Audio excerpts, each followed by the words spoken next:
Nah, tadi setelah kita sabar dalam menuntut ilmu, kemudian sabar dalam mengamalkan ilmu, kemudian sabar dalam mendakwahkan ilmu tersebut. Nah, kemudian juga kita harus sabar dan kemenangan, ya.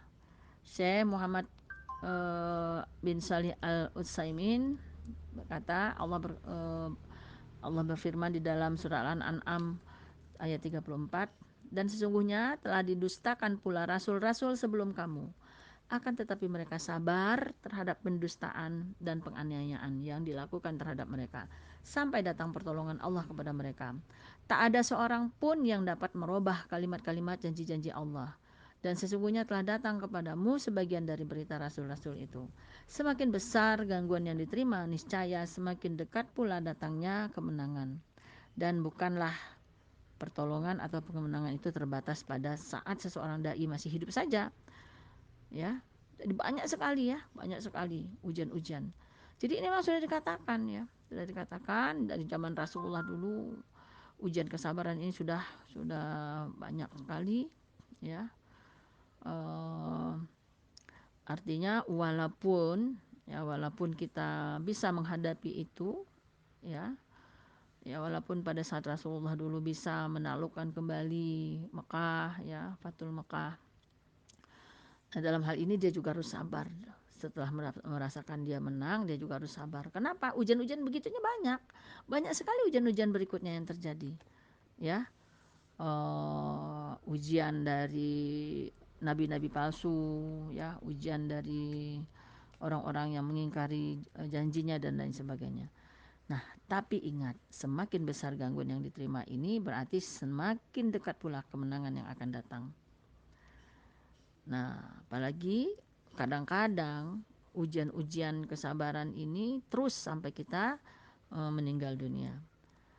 Saat masih hidup sampai kita meninggal dunia, ujian itu silih berganti akan datang. Allah berusaha untuk menundukkan hati-hati umat manusia sehingga bisa menerima dakwah yang disampaikan oleh para dai, oleh para rasul, ya, ataupun semua umat, menundukkan hati semua umat sehingga mereka menerima dakwah itu dan berpegang teguh terhadapnya. Nah, sebenarnya kalaulah ada orang yang mau menerima dakwah itu, berarti itu adalah suatu kemenangan bagi si pendakwah.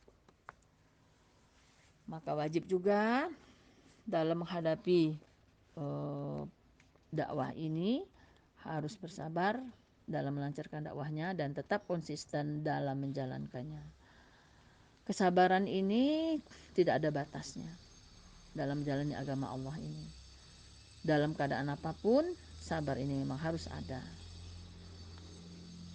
Rasulullah SAW, kalau kita lihat, banyak sekali disakiti, ya, baik hatinya dengan ucapan ataupun perbuatan sekaligus. Ini bisa kita lihat di dalam surat Az-Zariyat ayat 52. Demikianlah tidak seorang rasul pun yang datang kepada orang-orang yang sebelum mereka, melainkan mereka mengatakan dia adalah seorang tukang sihir atau seorang gila.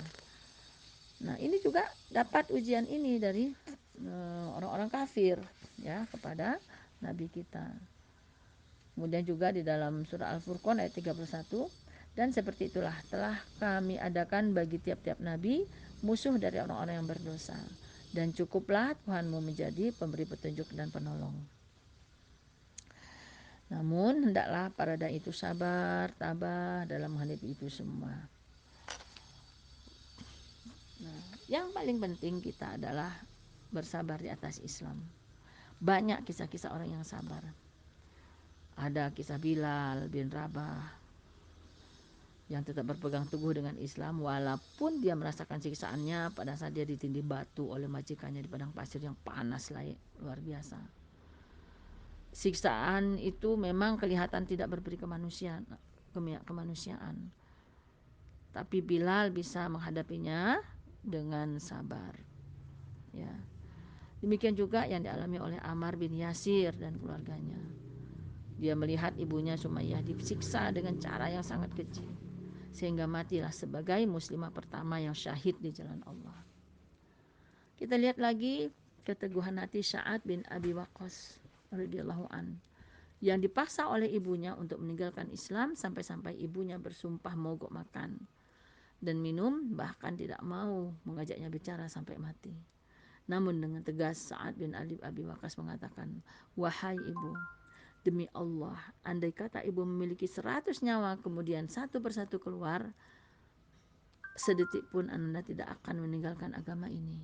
Inilah akidah, inilah kekuatan iman, dan sungguh bertahan dan kokoh menjulang walaupun diterpa oleh berbagai badai dan topan kehidupan."